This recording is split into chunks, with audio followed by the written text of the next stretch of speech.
ఓం శ్రీ గురుభ్యో నమః. ఓం శ్రీ మాత్రే నమః. మేషరాశి యొక్క ఫలితాల గురించి ఇప్పుడు మనం తెలుసుకుందాం. మేషరాశి వారికి మార్చి నెలలో మొదటి అర్ధభాగం చాలా అనుకూలంగా ఉంది. ద్వితీయార్థంలో కూడా తక్కువ అనుకూలత ఉన్న విజయాలను తెచ్చిపెట్టడంలో సామర్థ్యంగానే ఉంది. నెల ప్రారంభంలో 10వ ఇంట్లో కుజుడు మరియు శుక్రుడు అంతర్గత బలాన్ని అందిస్తాయి మరియు మీరు ఏ పని చేసినా ఆ పనుల్లో ఎక్కడికి వెళ్ళినా అక్కడ విజయాన్ని అందిపుచ్చుకుంటారు. కెరీర్ ప్రకారంగా చూస్తే నెల ప్రారంభంలో చాలా అనుకూలంగా ఉంది. అలాగే కుజుడు ఉచ్చ స్థితిలో ఉండి 10వ ఇంటిపై కూర్చున్నందున శుక్రుడు దానితో పాటుగా ఉంటాడు. మీరు మీ ఉద్యోగంలో కష్టపడి పనిచేస్తారు మరియు మీ కెరీర్లో మంచి స్థానాన్ని సంపాదించడానికి దారితీస్తుంది. విద్యార్థుల గురించి మాట్లాడుకున్నట్లయితే నెల ప్రారంభంలో 5వ ఇంటికి అధిపతి అయిన శని మరియు బుధులతో పాటు సూర్యుడు 11వ ఇంట్లో మరియు 5వ ఇంట్లో అంశగా ఉంటాడు.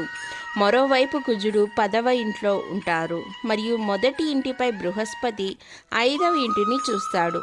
5వ ఇంట్లోని వివిధ గ్రహాల ప్రభావం వల్ల చదువుల్లో ఆటంకం ఏర్పడే ప్రమాదం ఉంది. కొంచెం శ్రద్ధ పెట్టి చదవాల్సి ఉంటుంది. కుటుంబ జీవితానికి సంబంధించి ఈ నెల మితంగా ఉంటుంది.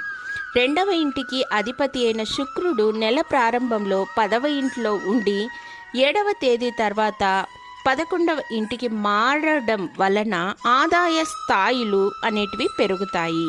అలాగే కుటుంబ సభ్యుల మధ్య పరస్పర సామరస్యం పెరిగి అందరిలో ప్రేమ అనేది పెంపొందుతూ ఉంటుంది.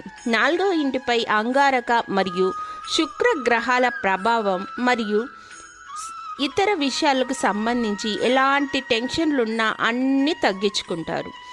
చిన్న సమస్యలన్నిటినీ పక్కన పెడతారు.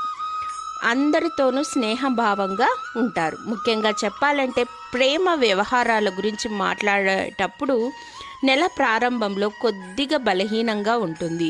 సూర్యుడు, శని, బుధుడు, కుజుడు, బృహస్పతి వంటి వివిధ గ్రహాల కలయిక 5వ ఇంటిని ప్రభావితం చేస్తుంది మరియు ప్రేమ వ్యవహారంలో వివిధ సమస్యలను ఎదుర్కోవలసి ఉంటుంది. కుటుంబంలో ఒకరితో ఒకరు తగాదాలు లేదా వాదనలు తలెత్తవచ్చు. సంబంధంలో బయటికి వ్యక్తులకు జోక్యం రానివ్వకుండా చూసుకుంటే చాలా మంచిది. ముఖ్యంగా చెప్పాలంటే ఈ నెల ప్రారంభంలోనే ఆర్థిక కోణం నుండి చూసినట్లయితే ఈ రాశి వారికి చాలా అనుకూలంగా ఉంది. పేరు ప్రఖ్యాతులు వచ్చే సూచనలు కూడా కనిపిస్తున్నాయి. అలాగే రాహు ఈ నెల మొత్తం 12వ ఇంట్లో ఉంటాడు మరియు దాని కారణంగా ఈ రాశి వారికి అనుకున్న దానికంటే ఎక్కువ ఖర్చు చేయడం ప్రారంభిస్తారు. ఆరోగ్యపరంగా ఈ మాసం మితంగా ఉంటుంది. 12వ ఇంట్లో రాహు, 6వ ఇంట్లో కేతువు మరి 11వ ఇంట్లో శని, సూర్యుడు మరియు బుధుడు ఉండటం వలన 5వ ఇంటికి సంబంధించిన అంశం కాబట్టి వివిధ రకాల ఆరోగ్య సమస్యలు తలెత్తే ప్రమాదం ఉంది. దీనికి పరిహారం ఏమిటంటే బుధవారం సాయంత్రం నల్ల నువ్వులను ఎవరైనా సద్బ్రాహ్మణుడికి దానం ఇచ్చినా బాగుంటుంది. లేదా నల్ల నువ్వులను తీసుకొని నదీ నీటిలో గనక లేదా కోనేరులో గనక విడిచిపెట్టినట్టయితే మీకున్న గ్రహదోషాలు పోయి మీ పనులు ప్రతి ఒక్కటి నెరవేరుతాయి. ఓం శ్రీ గురుభ్యో నమః. ధన్యవాదములు.